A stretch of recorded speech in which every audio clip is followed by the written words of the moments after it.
You're running a race you didn't choose, towards a finish line someone else drew. They told you this was it, the grand prize, the very definition of a life well lived.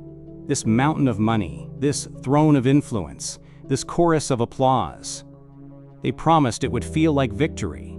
They promised it would fill that deep, quiet ache inside you. So you run faster and faster, believing that just one more step will finally bring you the peace you were guaranteed.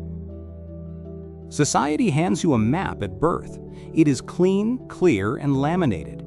It shows you the path: school, career, promotion, acquisition. Each checkpoint is marked with a gold star, a symbol of approval from the crowd. Everyone else is holding the same map, nodding in agreement. To follow it feels safe. To follow it feels smart. It feels like the only logical way to navigate the wilderness of life. The path is well trodden for a reason, right? Look at the prize. The corner office with a sprawling view of the city. The perfectly curated photos that scream happiness and effortless success. The car that gleams under the streetlights. A testament to your hard work. This is the portrait of success that is painted for you every single day.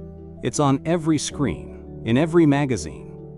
It's so vivid and so loud that it drowns out the quiet, whispering voice inside you that dares to ask a simple, terrifying question. They tell you to climb, the ladder is tall, and the rungs are made of other people's expectations. Each step you take is met with applause. You don't dare look down. You don't dare look inward. You only look up at the next rung, the next promotion, the next goal set by a world that doesn't know your name. The climb is everything. The destination is always just a little further up, always promising a better view, a better feeling, a better you. You get it. You win the award. You stand on the stage, a heavy piece of metal in your hand. The lights are blinding. The sound of clapping hands is a tidal wave. For a fleeting moment, it feels real. This must be it. This is the validation you have bled for. This is the moment that makes all the sacrifice, all the sleepless nights, all the missed moments with loved ones, completely worth it. You smile for the cameras, holding the trophy high for everyone to see. But then you go home. The applause is gone. The lights are off. You place the trophy on a shelf and it's just an object. It's cold to the touch. It doesn't radiate warmth. It doesn't speak back to you in the silence. The feeling of victory has evaporated, leaving behind a strange and familiar emptiness. The high is over, and the quiet reality of your own mind is all that remains. The trophy just sits there, gathering dust in the dark. Your phone buzzes, a cascade of hearts, likes, and positive comments. You are seen. You are validated. For a few minutes, you feel connected, admired. You scroll through the perfect moments of a life you've carefully constructed for public view. But it's a fragile kingdom, built on the shifting sands of others' opinions. What happens when you put the phone down? The connection breaks. You are alone again, with the person you are when no one is watching. You wear a mask of confidence. It is perfectly molded, expertly painted. It smiles at the right times, shows concern when appropriate, and never, ever reveals the doubt that churns beneath the surface. This mask is your armor in the social battlefield.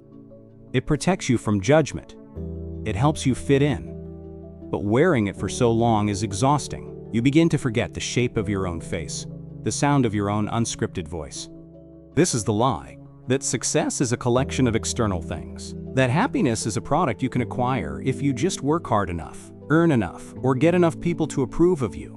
It's a beautiful, seductive lie because it's simple. It gives you a clear target to aim for. It spares you from the messy, complicated, and far more important work of looking inside yourself for the real answers about what a good life truly is.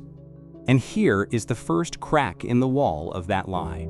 A simple question from a man who lived over 2,000 years ago. A man who owned nothing, held no titles, and was condemned by the very society he tried to help. His name was Socrates, and his question echoes through time to find you in your quiet, empty moment. Are you sure that the life you are chasing is actually good? Socrates would not be impressed by your car or your job title. He would look past all of it. He would walk with you through the glittering halls of your success and ask you, with genuine curiosity, you have all these wonderful things, but do you have a wonderful self? Do you know who you are beneath the achievements? Do you understand the nature of your own soul? he would question the very foundation upon which you have built your entire life. The question hangs in the air, unsettling and persistent. You try to push it away, to get back to work, to get back to the race. But it's a splinter in your mind. Suddenly, the race feels pointless. You're running in circles. The finish line keeps moving. The beautiful map society gave you now seems like a child's drawing, a fantasy that has no bearing on the real territory of your own inner world.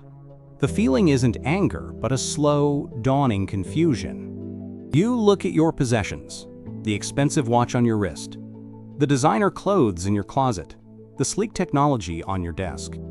Society told you these were markers of success. They are supposed to make you feel powerful, complete. But now, you feel their weight. They are not wings that help you fly. They are anchors that hold you in place. They are beautiful, heavy chains that you willingly locked upon yourself. You say you want success, the voice of Socrates whispers. But have you defined the term? What is it? Is it wealth? Many wealthy men are miserable. Is it power? Many powerful men are slaves to their ambition. Is it praise? The crowd that cheers you today may condemn you tomorrow. If you do not know precisely what it is you are seeking, how can you ever hope to find it? The question exposes your ignorance, and for the first time, that feels important. The mask you wear begins to feel impossibly heavy. The smile feels forced. The confident posture is a strain on your bones. You catch a glimpse of yourself in a reflection, and you don't recognize the person staring back. The energy it takes to maintain this facade, to keep up with the expectations, is draining the life out of you. You have become an actor playing a part in a play you never auditioned for, and you are forgetting all of your real lines. The emptiness is no longer a quiet ache. It's a roar. It's the hollow sound of a vast vacant cathedral where something sacred is supposed to be. All the noise of your busy life, the meetings, the notifications, the frantic activity, was just a way to avoid this silence. To avoid standing in the middle of this inner space and admitting that you have no idea how to fill it. You have decorated the outside of the temple, but left the altar completely bare. You start to notice the others in the race. They have the same tired eyes, the same forced smiles, the same quiet desperation. They are all running, climbing, and pretending, just like you. You are all part of a grand performance, each of you playing your part, convinced that everyone else has it figured out. But now you see it. You are all just as lost. You are a crowd of lonely people, standing together, but feeling utterly alone. Visual prompt. A crowd of people in business suits are walking in a line. Each person is wearing an identical, smiling mask. One person in the middle of the crowd has stopped, their mask tilted, revealing a single, questioning eye. Dramatic, graphic novel illustration, gritty comic book art, strong, bold black outlines, high contrast cell shading, cinematic lighting. Socrates called himself a gadfly, a small, annoying insect sent to wake up a lazy horse. His questions were the sting. They were meant to be irritating. They were designed to disrupt the comfortable slumber of unexamined belief. He believed that this discomfort was the necessary first step toward wisdom. You cannot seek answers until you first realize that you do not have them. The sting of confusion is the beginning of your awakening. The fear sets in. If the map is wrong, then you are lost in the woods. If the definition of success is a lie, then you have wasted your life. This is the moment of panic. It's tempting to glue the mask back on, to start running again, to drown out the questions with more noise, more work, more distraction. It's tempting to go back to the comfortable prison of certainty. The truth is terrifying because it means you have to start all over again. But you don't go back. The doubt has taken root. You can't unsee the cracks in the facade. You can't unhear the echo in the empty chamber of your soul. The discomfort is now more real than the comfort ever was. The pain of the lie is finally greater than the fear of the truth. So you stand still. For the first time, you stop running. You stop climbing. You just stand there in the quiet chaos of your own mind, and you are ready to listen. The lies of society are loud, but they are fragile. They are built on consensus, not on truth. They shatter the moment they are closely examined. The idea that a new car can make you happy. The idea that a promotion can make you worthy. The idea that the approval of strangers can make you whole. When you hold these ideas up to the light of genuine inquiry, you see they are hollow. They are promises written on water, beautiful but impossible to grasp. Socrates would say, "The unexamined life is not worth living." He didn't mean that a simple life is a bad life. He meant that a life lived on autopilot, a life where you never question your own motives, values, and beliefs, is a tragedy. It's a life lived as a passenger, not a driver. You are simply executing a program written by your culture, your parents, your society. You are not truly living your own unique, singular existence. You start to question everything. Why do I want more money? What do I think it will really give me? Why do I crave the approval of these specific people? What am I afraid will happen if I don't get it? These are not easy questions. They don't have simple answers. They lead you down winding corridors in your own mind that you have kept locked for years. The process is messy. It's confusing. It feels like taking apart an engine without an instruction manual. The world around you doesn't understand. They see you slowing down. They see you questioning the race. They call you lazy or strange or foolish. Why are you giving up? They ask. You were doing so well. They cannot comprehend that you are not giving up, but starting a new, more important journey. You are turning away from the external race to begin the internal excavation. Their confusion is a sign that you are on the right path. This period of questioning is known as aporia, a state of enlightened confusion. It's the moment you know that you don't know. It's not ignorance, it's the gateway to wisdom. Most people run from this feeling. They fill the void with easy answers or distractions. But to the philosopher, this state is precious. It is the fertile ground where new, authentic beliefs can finally begin to grow. It is the necessary demolition before a new, stronger foundation can be laid. You realize that for years your happiness has been conditional. I will be happy when I get the promotion. I will be happy when I buy the house. I will be happy when they finally notice me. Your peace of mind was always a hostage to some future event, something outside of your direct control. It was a recipe for constant anxiety and disappointment, because the goalposts were always shifting, and the satisfaction was always temporary.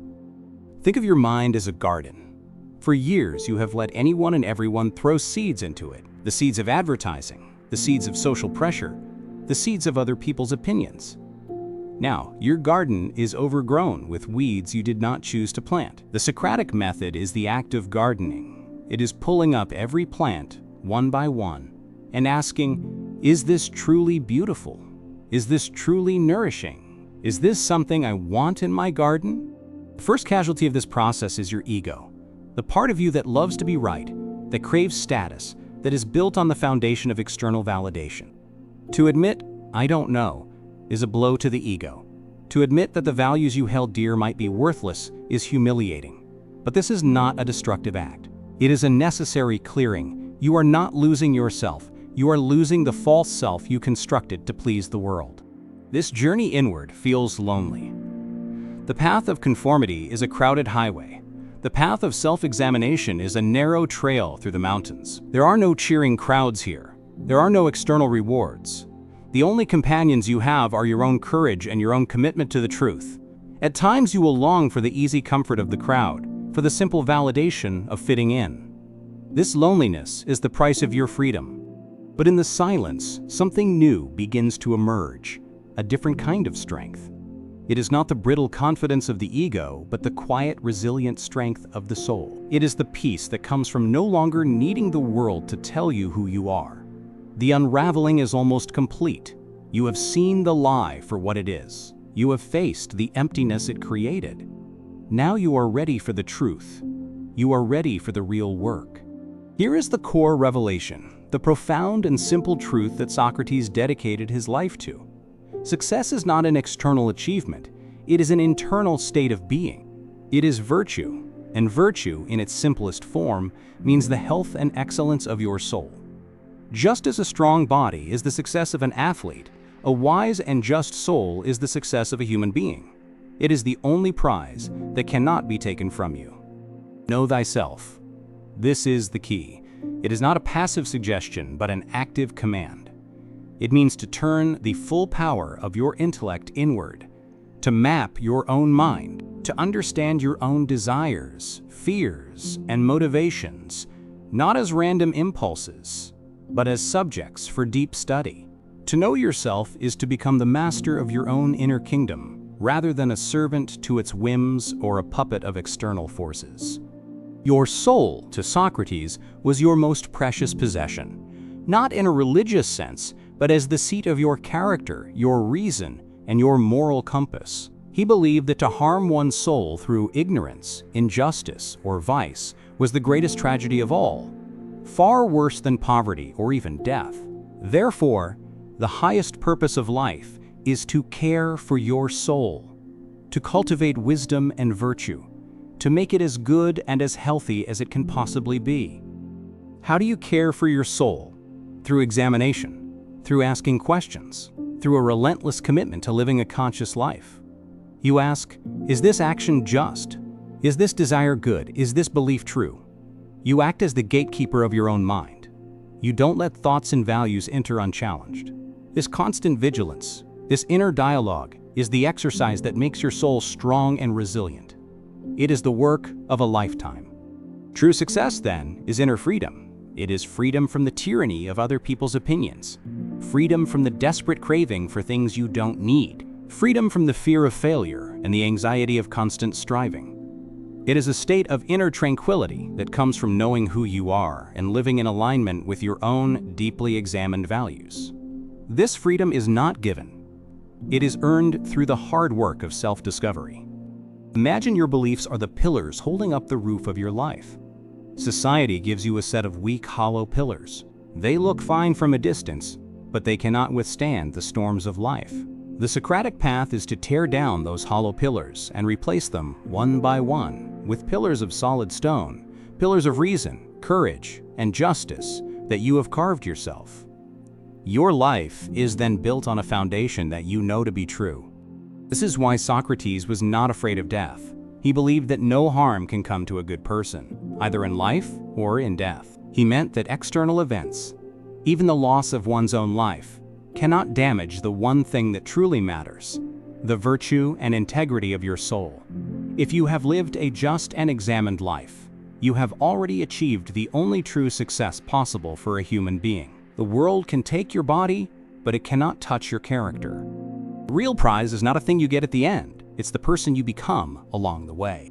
The process of questioning, of striving for virtue, of seeking wisdom, this is the good life.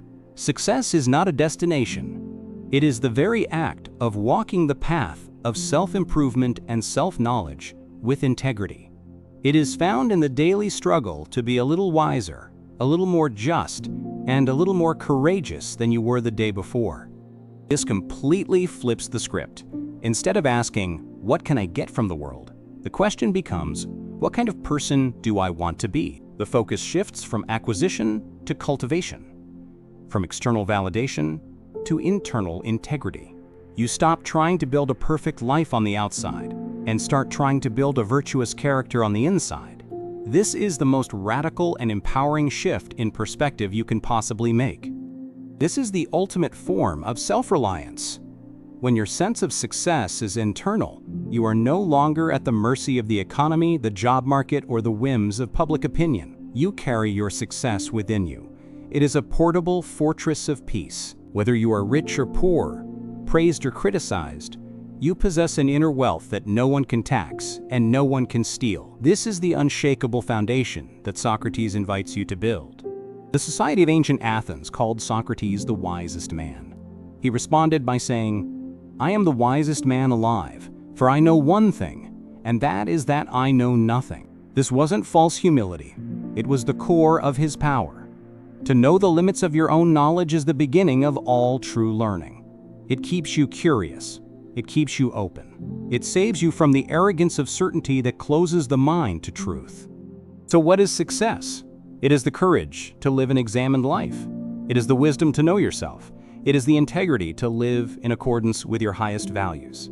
It is the continuous, lifelong effort to care for your soul. It has almost nothing to do with what you own or what the world thinks of you, and everything to do with the person you choose to be in the quiet moments when you are alone with yourself. This is not a path of withdrawal from the world. It is a path of deeper engagement. An unexamined life reacts to the world on impulse. An examined life chooses how to respond with wisdom and intention. You can still pursue goals, you can still build things, but you do it from a different place.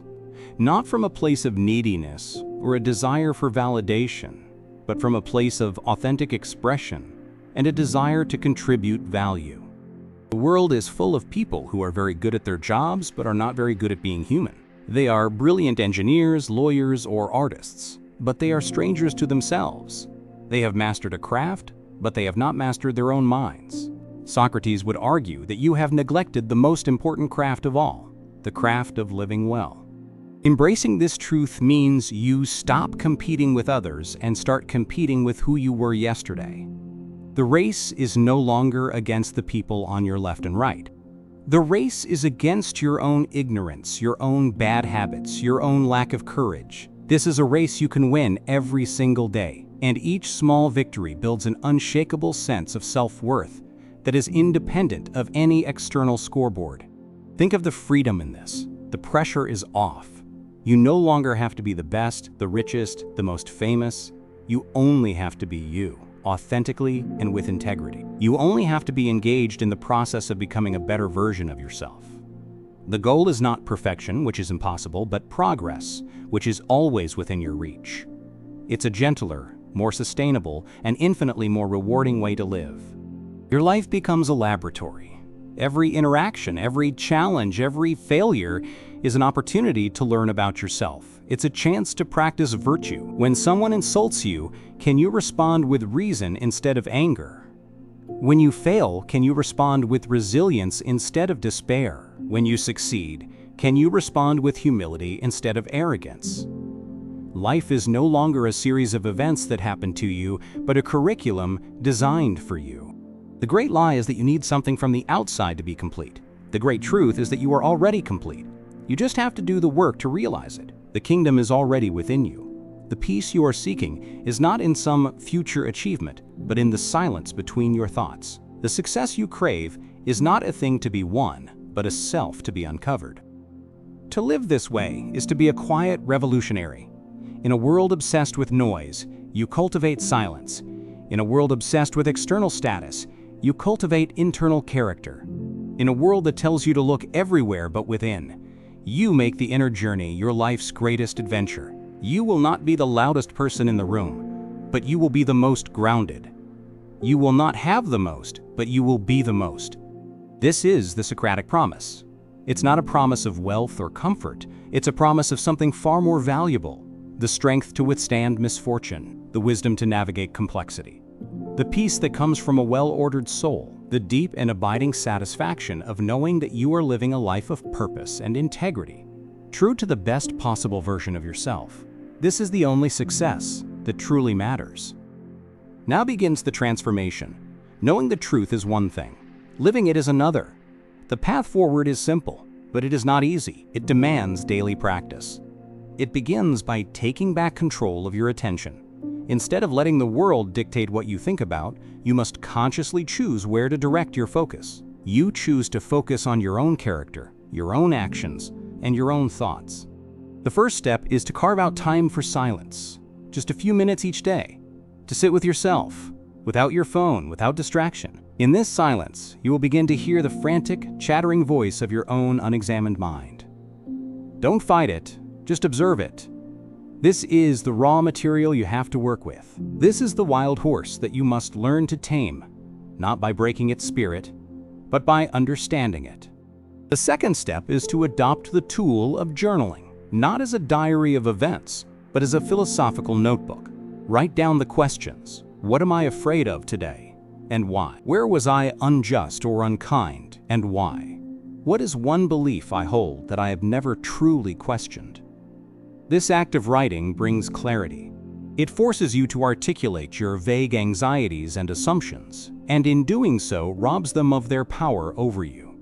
You must learn to value discomfort. When you feel the sting of criticism, the pain of failure, or the anxiety of uncertainty, do not run. See it as an opportunity. a signal from your soul that there is something to be learned here. Lean into it. Ask, what is this feeling trying to teach me about myself? What unexamined belief is being challenged right now? The pain becomes your teacher, not your enemy. Contrast this with the easy path. The path of conformity is comfortable. It offers constant, low-level rewards, a pat on the back, a social media like, the feeling of fitting in. But it leads to a state of quiet desperation, a life that feels like a copy of a copy. It is a slow, painless draining of your vitality, your uniqueness, and your potential. You trade your soul for comfort, and in the end, you are left with neither. The hard path of self-examination is often lonely and painful. It offers few external rewards. It may even bring you into conflict with the people around you, but it leads to a life of vibrant authenticity. It leads to an unshakable inner peace. Each step, though difficult, builds real strength. You are not being drained. You are being forged. You are becoming the creator of your own character, the master of your own life. Be selective about the information you consume. Your mind is not a garbage can for every headline, every opinion, every piece of outrage the world wants to throw at you. Curate your intellectual diet as carefully as you would curate your food. Read things that challenge you. Engage with ideas that have stood the test of time. Feed your soul with wisdom, not just with information. Protect your focus as your most valuable asset. Practice small acts of courage. The courage to say, "I don't know," in a meeting. The courage to have a difficult conversation you've been avoiding. The courage to spend an evening alone instead of seeking distraction. The courage to speak a simple truth when a comfortable lie would be easier. These small acts are like push-ups for your soul. They build the moral muscle you will need for the bigger challenges in life. Redefine your relationship with failure. Society teaches you to fear it. But on the path of self-knowledge, failure is simply data. It's an experiment that didn't work. It shows you a weakness in your understanding, or a flaw in your character that needs attention. It is not a verdict on your worth. The only true failure is the failure to learn from your mistakes. Embrace it as an essential part of the process. This transformation is a gradual process. There is no sudden flash of enlightenment. It is the slow, steady, daily work of chipping away at all that is not you. It's the work of replacing ingrained habits of thought with new, more conscious ones. It is a journey of 1,000 small steps, each one taken with intention and awareness. Be patient with yourself. You are unlearning a lifetime of programming. The people around you might not understand the new you. You may seem more quiet, more reserved, less interested in the things that excite the crowd. They may mistake your inner peace for a lack of ambition. Do not try to justify yourself. Just live your truth. Your transformation is not a performance for others. It is a gift you give to yourself. Your quiet strength will be more powerful than any argument you could make. As you walk this path, you will discover a new kind of happiness. Not the loud, fleeting excitement of getting what you want, but the deep, abiding joy of living in harmony with yourself. It is the quiet satisfaction of knowing that you acted with integrity. It is the peace that comes from no longer needing anything from the world, because you are cultivating everything you need within yourself. You will find that your desires change. The frantic need for more money, more praise, more things, begins to fade. It is replaced by a desire for less, but better. Less noise, more meaning. Fewer obligations, more freedom. Fewer superficial connections, more deep relationships. You are no longer trying to add things to your life to make it better. You are subtracting things to reveal the goodness that is already there.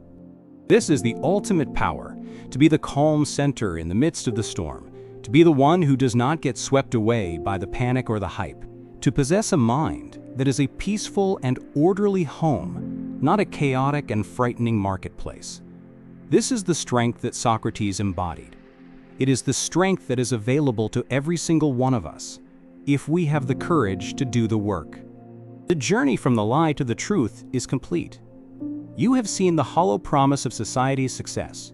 You have faced the emptiness it creates. You have discovered the profound truth that real success is an inside job. You have walked the path of transformation, building strength and character through self-examination. Now you are no longer a passenger in your own life. You are the philosopher at the helm. We bring this back to you right now. Your life is the only one you have. The ideas that govern it are the most important things you will ever deal with. Are they your ideas? Have you examined them? Or have you simply accepted the definition of success that was handed to you by a world that wants to sell you things? The health of your soul is in your hands, and in your hands alone. You don't need to move to a monastery or abandon your responsibilities. This is a work you do in the midst of your ordinary life, at your job, in your family, in your community. Every moment is a chance to practice. Every challenge is a test. Your life, exactly as it is right now, is the perfect gymnasium for your soul. The only thing that needs to change is your relationship with your own mind. Start small. Ask one Socratic question today. Why am I doing what I'm doing right now? Don't judge the answer, just listen. Become a curious observer of your own life. This is the first step out of the trance of conformity and into the light of self-awareness. It is the beginning of the most important conversation you will ever have, the conversation with yourself. Remember the two paths. One is easy, crowded, and praised by the world. It promises happiness but delivers anxiety. The other is difficult, lonely, and often misunderstood.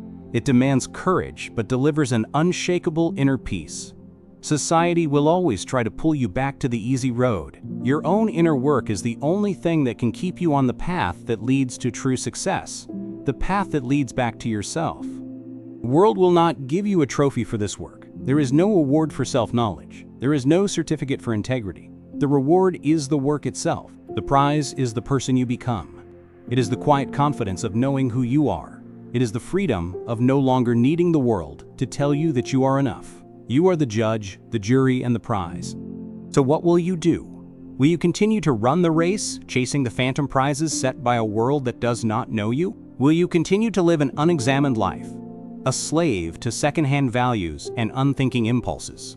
Or will you have the courage to stop, to turn inward, and to begin the hard, sacred work of knowing yourself and building a soul that is strong, virtuous, and free? The lie society tells you is that your value is measured by what you have. The truth Socrates offers is that your value is measured by who you are. The lie is a prison, comfortable and gilded, but a prison nonetheless. The truth is a wide-open field of possibility, demanding and vast, but it is the field of freedom. The choice, as always, is yours. The unexamined life, or the life of true success.